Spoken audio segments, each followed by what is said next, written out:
tots, benvinguts a un nou vídeo al meu canal. Avui vull parlar-vos sobre un tema molt important i em sembla bastant interessant. Us vull parlar sobre el dolor anímic, o més conegut com l'emocional. Aquest dolor es refereix a l'angoixa, la tristesa i la desil·lusió que experimentem davant de pèrdues o situacions difícils. La seva comprensió és essencial per abordar problemes emocionals i millorar el benestar. El dolor anímic pot ser causat per pèrdues com la mort d'un ésser estimat, problemes personals o dificultats econòmiques. Altres factors com la soledat o l'estrès també contribueixen a la seva aparició. El dolor emocional pot provocar alteracions en la salut física i mental, afectant les relacions personals i la productivitat. Els símptomes com l'ansietat o la falta de son són comuns i poden afectar la vida diària significativament. Durant la primera fase, les persones comencen a integrar la nova realitat dolorosa, obertes a acceptar el patiment.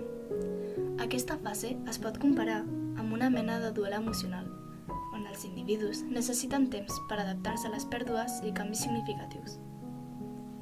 La cronificació del patiment sorgeix quan el dolor emocional persisteix, transformant-se en una càrrega constant. Aquesta fase pot generar alteracions físiques i psicològiques, dificultant la funcionalitat diària d'una persona. Els símptomes del dolor emocional poden ser insomni, cansament, ansietat, problemes digestius i fins i tot pèrdua de l'autoestima. Per això, reconèixer aquests signes és fonamental per buscar ajuda adequada i evitar el malestar.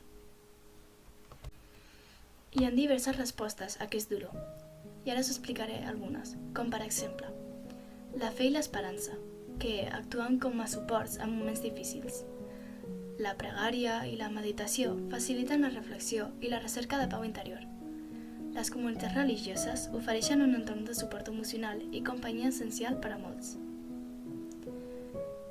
També està l'estoïcisme, que ensenya a acceptar allò que no podem controlar, promovent la resistència davant del sofriment.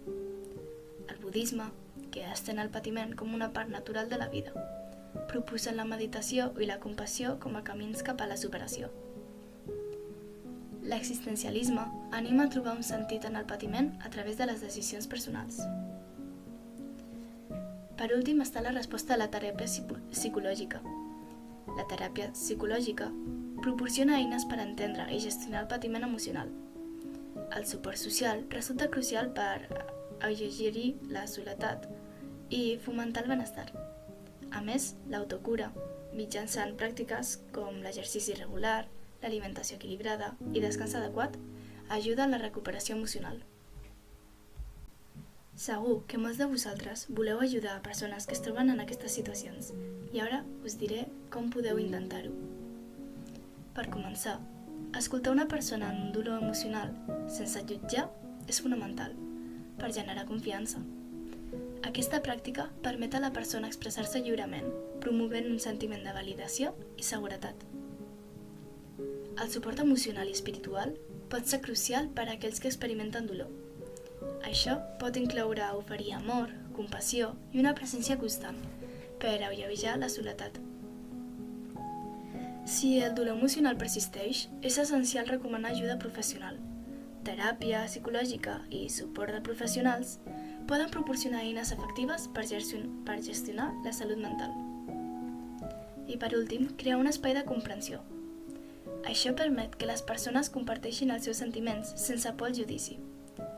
Aquesta comunicació oberta facilita la connexió emocional i ajuda a afrontar el dolor. En conclusió, el dolor emocional forma part de l'experiència humana, apareixent davant situacions adverses, com pèrdues o fracassos. Reconèixer que és inevitable és el primer pas cap a la sanació i gestió efectiva. Les perspectives religioses, filosòfiques i psicològiques ofereixen eines i estratègies per afrontar el dolor emocional. Cada enfocament aporta valors i comprensions que poden enriquir el nostre procés de sanació i adaptació. La societat ens convida a no afrontar el dolor sols. Compartir les nostres experiències amb altres pot alleugerar la càrrega emocional, promovent la sanació a través de suport mutu i empatia. Aquesta ha estat tota l'explicació per avui. Espero que aquest vídeo hagi sigut útil per a alguns de vosaltres. Fins aviat. Adeu!